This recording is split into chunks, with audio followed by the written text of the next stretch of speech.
Hello guys, welcome back to 1 Minute IT Shot. In this video, I'll show you how to find your BitLocker recovery key ID on Windows 11. Let's get started. First, open Settings on your PC. Then click on Accounts.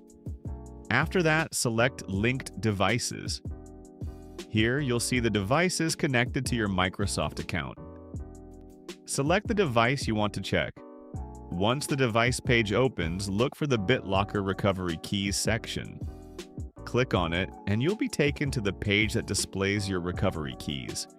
Here you can find the key ID that matches the BitLocker recovery screen on your locked PC. Simply compare the key ID shown on your PC with the IDs listed on this page to identify the correct recovery key. And that's it.